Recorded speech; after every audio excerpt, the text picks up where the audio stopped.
nuestro evangelista, el pastor que se dedica a través de las redes sociales, a través de la televisión, a hablar de Jesús y muchas personas. Aquí hay una dama que conoció a Jesús viendo al pastor Flores, ¿verdad? Tuve el privilegio de irle a visitar en Constitución, no sé si estará por ahí, pero ahí está, sí, listo, ¿verdad?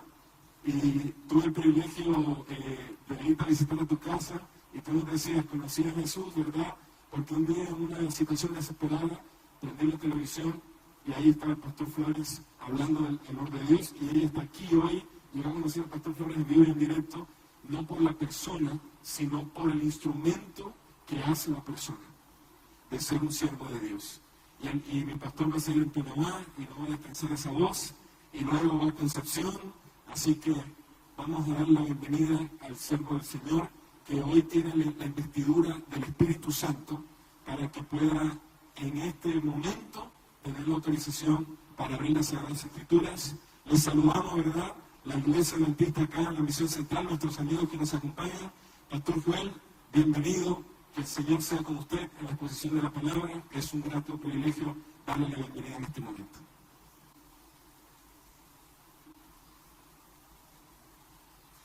Antes de hablar algunas cosas, quisiera que todos podamos orar.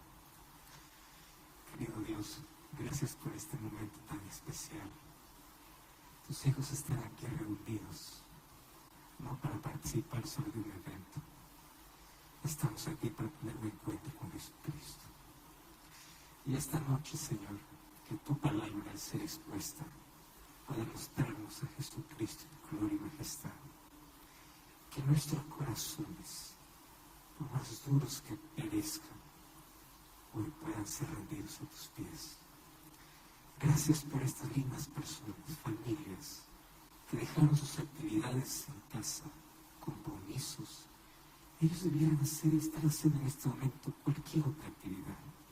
Mas hoy separaron este tiempo exclusivo para poder venir, para orar, para abrir el corazón, para adorarte. Y ahora todos estamos atentos para poder escuchar tu voz a través de tu palabra.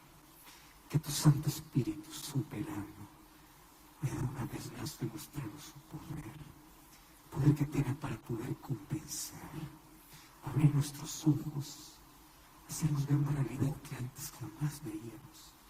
Que tu presencia no solo se pueda sentir, hoy pueda conmover, transformar, mover nuestro corazón y que rendidos podamos caer a tus pies. Danos tu bendición. Hoy haz el milagro de curación para aquel que está enfermo. Haz el milagro de sanidad. Haz el milagro de colocar paz en el corazón del que está angustiado. Pero queremos pedirte el mayor milagro de todos, el milagro de la restauración. El milagro donde nuestro corazón encuentra esperanza. El milagro donde encontramos en ti salvación, perdón. Bendice a las personas que nos están acompañando desde casa a través de la red social. Y que hoy podamos ser grandemente bendecidos por tu palabra. En el nombre de Jesús. Amén. Buenas noches, Chile. Uy, está medio frío el día, ¿no? Buenas noches. Ahora estamos mejorando. Algunas personas que me acompañan siempre por la televisión o por la radio, cuando me ven en persona, pueden decepcionarles un poquito. Y es que ustedes tienen que entender que la televisión tiene ángulos donde te hacen más grande y más bonito. Y cuando esa persona ya no hay más una pantalla, y la realidad es dura, ¿verdad? Y hay que aceptarlo. Pero yo estoy feliz de estar una vez más en Chile. No es la primera vez que estoy aquí. Yo ya estuve en Santiago. Ya estuve también en esta universidad, en Chillán, haciendo la semana de oración. Y hoy estoy aquí visitando este lugar precioso. Mientras veníamos de Santiago hasta este lugar con el pastor Chanducas, estaba mirando el paisaje precioso y ustedes viven en una tierra realmente bendecida. Un lugar precioso, más allá de lugares, la gente cálida, cariñosa, y más allá de la gente, es como Dios nos busca, allá donde estamos, en el lugar donde nos encontramos. Y doy gracias a Dios porque a través de los medios de comunicación nos permite llegar a tantas familias, a tantas personas. Yo quiero saber en esta noche cuántos de ustedes que están aquí siguen la programación de Nuevo Tiempo. Levanten la mano así. Veo ahí algunas manos, ¿sí? Muy bien, felicitaciones. ¿Cuántos ni siquiera han escuchado que existe Nuevo Tiempo? Allá, bueno, por lo menos todos saben que existe. Entonces, aquellos que todavía no ven, yo les invito para que puedan mirar, porque constantemente, noche y día, estamos haciendo lo que ustedes están viviendo aquí durante 1 hora o 2 horas, noche y día, y cantamos. Permitimos que Dios nos hable, la palabra de Dios está abierta y así fortalecemos nuestra fe. Hemos venido aquí para poder alimentarnos de la palabra del Señor y a eso vamos. Hoy quiero repasar con ustedes una historia que a mí de manera personal me impacta mucho. Y me impacta porque de todas las escrituras hay 2 hombres al cual yo admiro mucho como seres humanos. Eran seres que tenían sus luchas, sus problemas, eran personas comunes que se hicieron extraordinarios. Yo considero a estos 2 hombres los más grandes escritores de la Biblia. En el Antiguo Testamento encuentro a Moisés, que escribió los 5 primeros libros de la Biblia, de Génesis, Éxodo, Levítico, Números, Deuteronomio. Sin Moisés nosotros no entenderíamos cómo vino a existir todo. Sin Moisés no entenderíamos cómo entró el pecado. Sin él no entenderíamos la base de lo que la Biblia va a desarrollar a través de todos los profetas que van a ser inspirados. Solo que Moisés tiene un pasado feo. Un día sus manos se mancharon de sangre. Un día mató. Cuando voy al Nuevo Testamento, encuentro otro hombre extraordinario. Saulo era su nombre. Saulo escribe 13 cartas. La mayor parte de lo que está escrito en el Nuevo Testamento lleva como autor Pablo, siervo de Jesucristo. Mas aquellas manos que escribieron aquella carta de amor donde decía, sin amor nada soy, un día también sus manos estuvieron manchadas de sangre. Y yo me pregunto, ¿qué cosa puede existir en el mundo que pueda hacer que asesinos puedan llegar a ser instrumentos en las manos de Dios? ¿Qué puede hacer que el hombre más duro, malvado, perseguidor, sangriento, cruel, un día pueda decir, yo estoy dispuesto a dar mi propia vida por mi Salvador? Yo entendí una cosa interesante en la vida. No existe imposibilidades para Dios.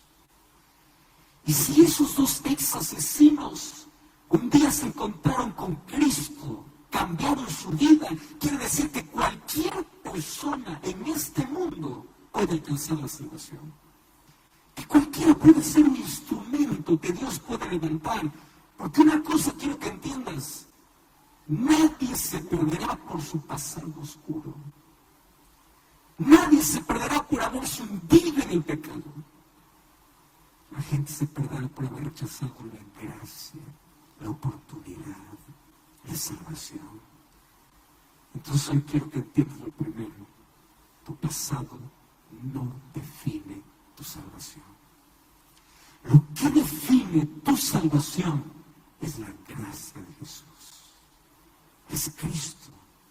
Y Cristo puede convertir a un asesino en un instrumento poderoso. Cristo puede convertir a un perseguidor en predicador. Ese es el Cristo al cual yo vengo a presentarte hoy. Y hoy quiero leer apenas un solo versículo de la Biblia para contarte 4 cosas que quiero que hoy vayas a casa reflexionando, masticando, saboreando, así como cuando estás delante de tu plato favorito y empiezas a saborear. Quiero que vayas a casa masticando y masticando en 4 cosas que hoy vas a aprender aquí. Pero vamos al texto bíblico, vamos a leer de Filipenses capítulo 1. Filipenses capítulo 1, y vamos a leer solamente el versículo 21. Y hoy me he propuesto un desafío. Y el desafío que me he propuesto es que hoy todos van a casa aprendiendo un versículo de la Biblia. Entonces, a partir de hoy, por lo menos, si es que es la primera vez que estás en una reunión, ya tienes un texto bíblico en la cabeza.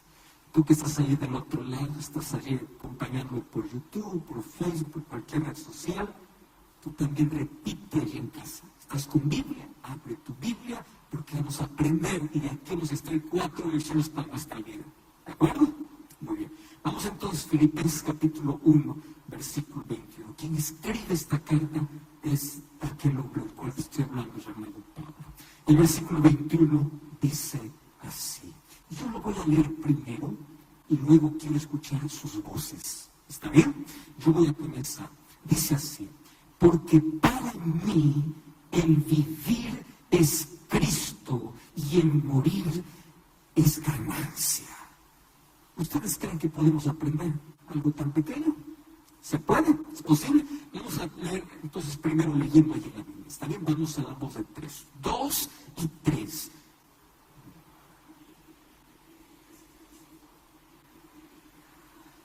¡Qué genial! ¿Podrían ustedes repetirlo sin mirar? Es un desafío, ¿está bien? Vamos a hacerlo entonces, pero esta vez vamos a hacer mejor. Ahora vamos a hacerlo con el corazón, no con las palabras, vamos a hacerlo con el corazón. Y eso tiene que notarse. Vamos a la voz de 3. 2 y 3.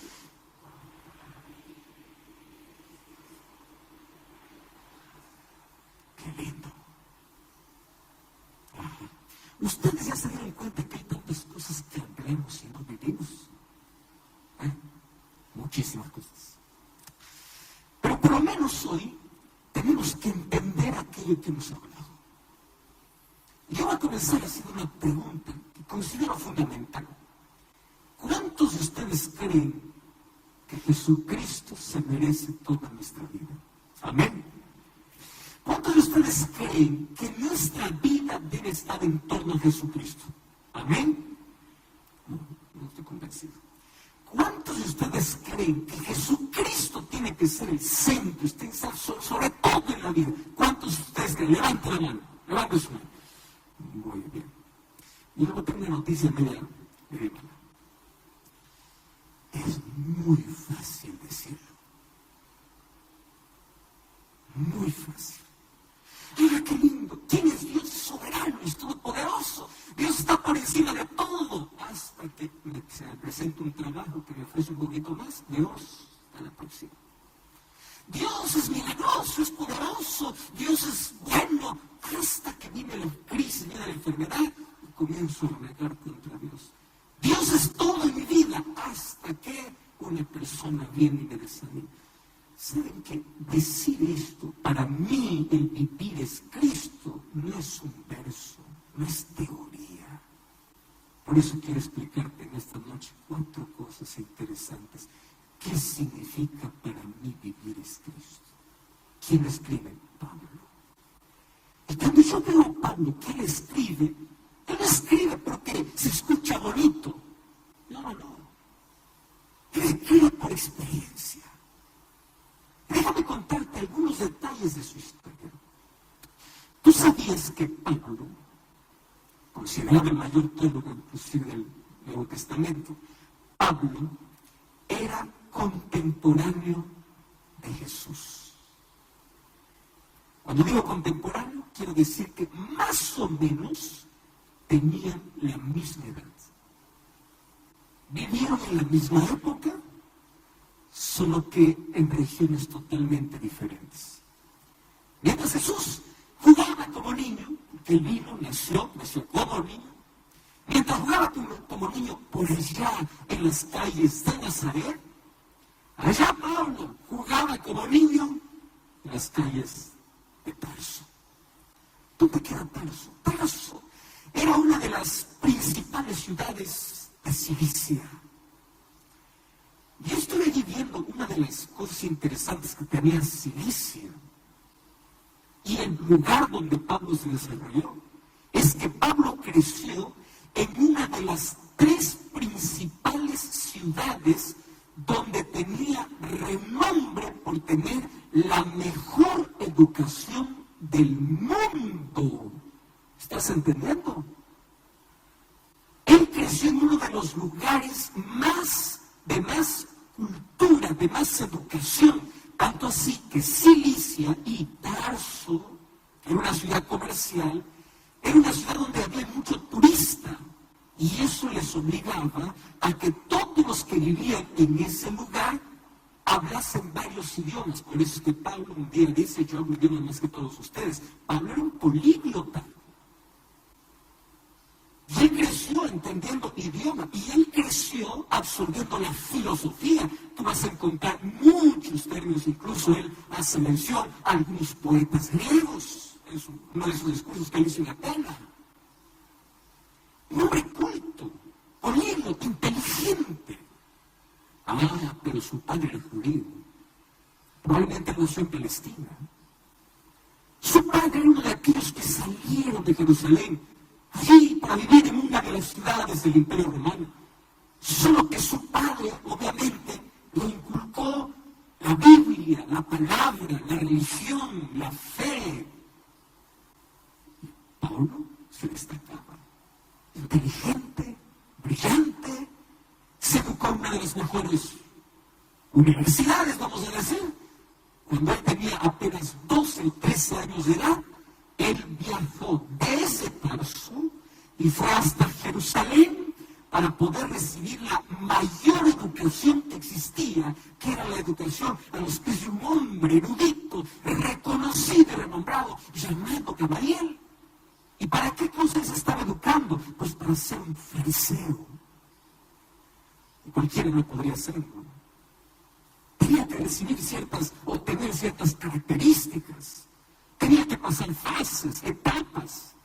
Así que llegaba a ser una de las cosas, era el mayor honor de ese tiempo. Ahora, primera cosa que quiero que entiendas. Saulo, que luego se llamó Pablo, creció siendo el hombre más brillante. Creció con la mejor cultura, con la mejor educación, conociendo tantos idiomas, pero no conocía lo más importante: Cristo. Voy a hablar para un médico, para un ingeniero, para un arquitecto. Voy a hablar para ti, que tienes la casa llena de títulos. Felicitaciones por eso. Qué bueno, porque eso costó esfuerzo, trabajo.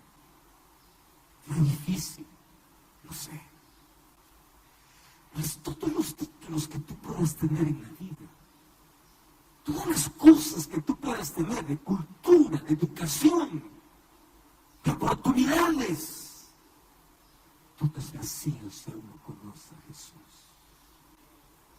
Y déjame mostrarte que el hombre más culto, más brillante, más inteligente estaba equivocado. Esa es una de las cosas más irónicas que estoy en la vida de este hombre. Porque menudo nosotros pensamos que aquel que tiene más educación tiene razón en todo. Y ni siempre es así.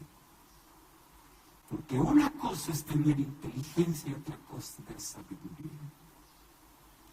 Y aquí Pablo, a pesar de todo lo que era, él estaba equivocado en su manera de pensar. Entonces, la primera lección de hoy: todo lo que pueda lograr en la vida, todo lo que pueda tener sin Cristo, siempre será vacío.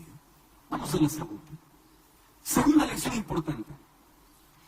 Pablo, él es un hombre religioso. Y esto yo tengo que decirlo tragando saliva. Pablo no es una persona que ignora al Dios de las Escrituras. Pablo es un hombre que va a la sinagoga. Pablo es un hombre intachable. Pablo es un hombre de reglas, de leyes. Él quiere amar a Dios, respetar a Dios y hacer exactamente todo lo que Dios manda. Ese es Pablo. No me vengas aquí a decir que Pablo era un irreverente, un imprudente, porque era inteligente, era ateo. No. Era inteligente, brillante, creía en Dios, pero creía a su manera. Y aquí está la segunda lección importante de la vida. Hay gente que quiere servir a Dios a su manera, a sus discípulos, y allí comenzó la iglesia cristiana. Los cristianos por primera vez se les llama cristianos en Antioquía, pero antes se les conocía como los hombres del camino. En estos próximos días ustedes pueden seguir la transmisión y yo voy a seguir explicando la vida de Pablo. Me he propuesto hablar de Pablo durante estos 4 días. Voy a explicar varios detalles en estos días. Entonces, ¿qué cosa es lo que sucedía con Pablo? Cuando conocía a esos hombres que se les llamaba del camino, porque Jesús decía, yo soy el camino, la verdad y la vida, y aquellos que seguían a Jesús eran aquellos que seguían el camino, Pablo comenzó a odiar. Y tú puedes decir, ¿acaso puede existir religiosos que dicen amar a Dios y odian? Sí, hay. Eso me era con Pablo, ese también hay en todo lado. Iba a la sinagoga, cantaba, alababa, leía las Escrituras, quería seguir a Dios a su manera, pero odiaba a quienes, aquellos del camino. Y en su cabeza tenía una idea: si no acabo con el cristianismo acaba con el judaísmo. Entonces, yo en el nombre de Dios voy a acabar con los cristianos. Y quiero decirte que tristemente las peores atrocidades de la historia se hicieron en nombre de Dios.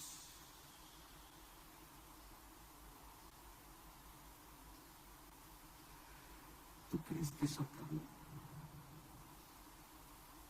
Conozco familias que en nombre de la religión botan a sus hijos a la calle porque no toleran que se pertenezca a otra iglesia.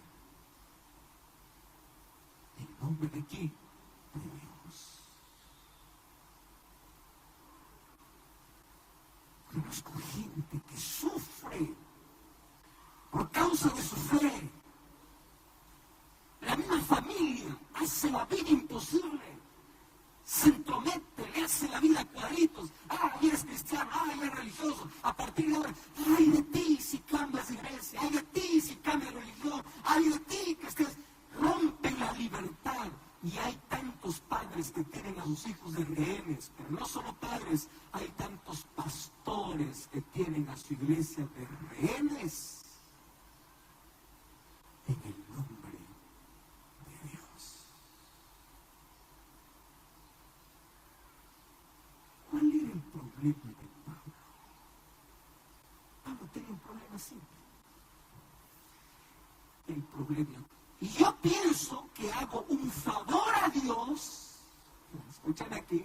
Un favor a Dios. Hay gente que piensa que defiende a Dios cuando en realidad está defendiendo sus propias ideas, no la voluntad de Dios. Y te voy a explicar cuál era el problema del fariseo del cristianismo. Los fariseos pensaban que la salvación se gana solamente por hacer. Por eso es que ellos tenían muchas leyes para cumplir. Cristo vino y nos enseñó dónde está el lugar de la ley. Y esta noche no voy a hablar de la ley, pero necesito, para que quede claro, dedicar 2 minutos para hablar de la ley. ¿Qué ley? Fíjate una cosa. La ley son principios establecidos por Dios. Si tú quieres que las cosas funcionen en casa, tiene que haber ley. Cuando tú dices no a tu hijo, no lo dices porque quieres hacer la vida imposible. Tú le dices no porque no quieres que sufra. Entonces Jesús, Dios en su palabra, En su ley te coloca principios. No hagas esto, no hagas esto, no hagas lo otro. Son principios. Pero Jesús viene y me enseña así. Si me amas, guarda mis mandamientos. Quiere decir que si amo a Dios, la obediencia a Dios va a ser natural. Yo no me salvo por guardar, yo me salvo por amar a Dios, pero el amor a Dios me lleva a obedecer su ley. Esa es la relación que tiene el cristiano con la ley. No es que la ley salva, porque la ley no es la causa de la salvación. La ley es la evidencia de la salvación. La causa es Cristo. Yo me salvo por la gracia de Jesús. Pero esto un fariseo no lo entiende. Entonces, aquí hay dos grupos de personas. Un grupo de personas que para un lado están y dicen, aquel que no guarda la ley ya está totalmente condenado, está perdido, porque piensa que por la ley se salva. Pero ahí viene el otro grupo de personas. Nosotros ya no queremos más ley, porque Cristo abolió la ley, porque Cristo ya me hizo libre, y la gracia de Dios es suficiente. Entonces aquí estamos defendiendo la ley, otros están defendiendo solo la gracia. ¿Quién enseñó cuando en la Biblia dice que la ley y la gracia no son rivales? La ley y la gracia viven en armonía. No hay rivalidad. Aquel que es salvo por la gracia es transformado por el Espíritu. Y Ezequiel dice que es por el Espíritu Santo que nosotros andamos en obediencia, porque es un asunto espiritual. Pero esto un fariseo no lo entiende. Y ahí viene la pelea y la confusión de tantos, ¿verdad? Pastor, yo ya recibí tantos mensajes, tanta gente. Pero el apóstol Pablo habla que maldito el que está bajo la ley. Y es un poquito mejor. Pablo, cuando se convirtió al cristianismo, él entendió cuál era el lugar de la ley. ¿Y en contra de quién hablaba? Pablo nunca habló en contra de la ley de Dios, sí, pero sí habló en contra del legalismo, de aquel que piensa que se salva solo por guardar la ley y desprecia a Cristo. ¿Y sabes por qué Pablo siempre habló en contra? Porque él fue uno de ellos. No en contra de la ley, en contra del legalismo. Por eso Romanos 3:31 que dice, por la fe invalidamos la ley. De ninguna manera. Confirmamos la ley. Pastor, pero en algunos parece que Pablo está atacando la ley. Cuando dice, pero el fin de la ley es Cristo, no está diciendo que Cristo puso fin a la ley. Está diciendo, la finalidad de la ley es Cristo. Cuando dice, maldito el que está bajo la ley, es maldito el que está bajo la condenación de la ley. Y cuando Pablo habla de ley, nosotros tenemos que entender a Pablo. Recuerden que yo les dije que Pablo era un hombre intelectual, inteligente, era un hombre educado. Y él cuando habla de ley, en la Biblia por lo menos hay 4 términos diferentes para la ley. Ley de Moisés, ley de Dios, había leyes ceremoniales. Entonces cuando yo hablo la palabra ley, la pregunta es, ¿qué ley está hablando? Entonces ahí viene la confusión. El problema que tenía Pablo es el problema que hoy miles de personas todavía tienen. Ese es el segundo punto que quiero que entiendas. Cuando tú crees que quieres adorar a Dios y lo haces bajo tu propia visión, sin la gracia de Cristo, no importa lo que hagas, estarás perdido. Y ahí viene la tercera lección que quiero que tú entiendas. Un día, algo chocó tremendamente con su vida.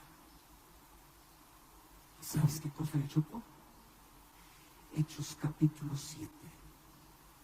Habla que un hombre llamado Esteban estaba siendo apedreado delante de sus ojos. Pablo estaba allí. Él consintió.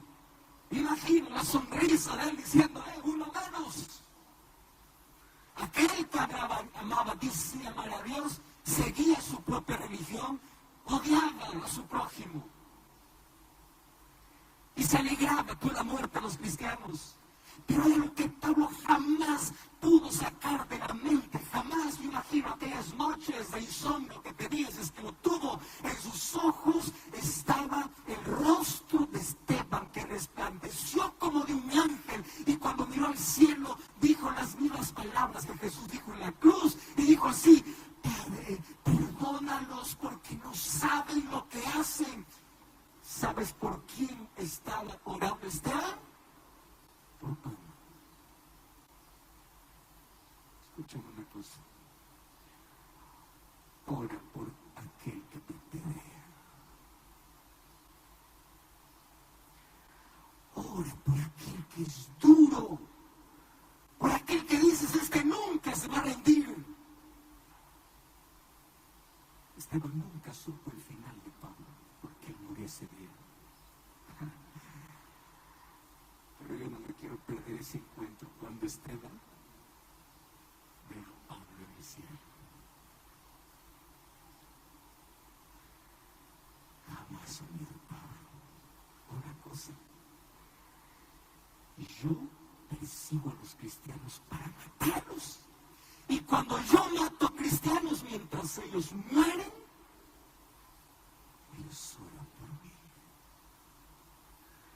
¿Sabes qué significa eso? Tu actitud frente a la persona más dura puede ser el mensaje más fuerte que puede romper el corazón más duro. Padre, perdónalos. Él no sabe lo que hace. ¿Sabes qué entendió Pablo ese día? El texto que leímos. Para mí, el vivir es Cristo. Esta gente muere por Jesús. Tiene vida por Cristo. Y un día lo entiende cuando él tiene su propio encuentro. Pero yo no estoy hablando solo de lo previo. Ya no le voy a hablar acerca de ese encuentro que tuvo con Jesús. Mira todo lo que él vivió. Ya no sé la última, porque te dije solamente 4 cosas. La cuarta cosa, y yo encuentro esta, la fascinante. Yo te voy a hacer una pregunta que quiero que me respondas con el corazón. Si Dios se te apareciera en el camino y te dijera que tú estás en la religión equivocada, ¿tú abandonarías tu religión? ¿Sí o no? Hay que pensarlo mucho. Porque hay gente que ama su religión más que a Dios.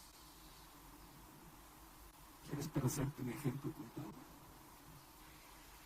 Cuando Jesús se le apareció en el camino y Pablo le dice: ¿quién eres? Yo soy Jesús. ¿Qué quieres que haga? Anda a la ciudad de Tirano, ¿qué tiene que hacer? ¿Y sabes qué hizo Pablo? Dejó el judaísmo para pasar al cristianismo. ¿Sabe qué significa eso? Cuando Jesús se presenta en mi camino y me muestra que aunque soy sincero que estoy equivocado, mi Jesús vale más que cualquier otra cosa.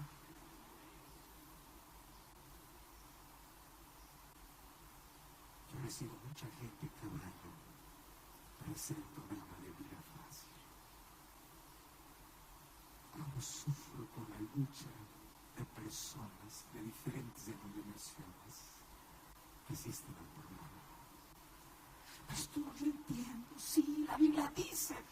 Pastor, pero yo estoy cómoda allá. Pastor, pero mi iglesia, pero mis recuerdos, pero mi familia, pero mi tradición, pero esto, que lo otro, o sea. Vas a decir que tu vivir es Cristo si tu familia está antes que Dios. ¿Cómo vas a decir que para mí el vivir es Cristo cuando la religión está por encima de Dios? Cuando Pablo entendió que por más educación que tenía estaba equivocado, que por más sincero que era, su sinceridad no cambiaba lo que es falso en verdadero, que por más que hacía para adorar a Dios estaba equivocado. Cuando Jesús se le apareció en el camino, dijo: Señor, tú me mostraste que estoy equivocado, yo te amo más a ti. Yo voy a dejar ese camino y yo voy al camino que tanto te ama. Y aquí viene el mayor milagro. El mayor milagro que Dios hace es que tú comiences a amar aquello que un momento tanto odiaste.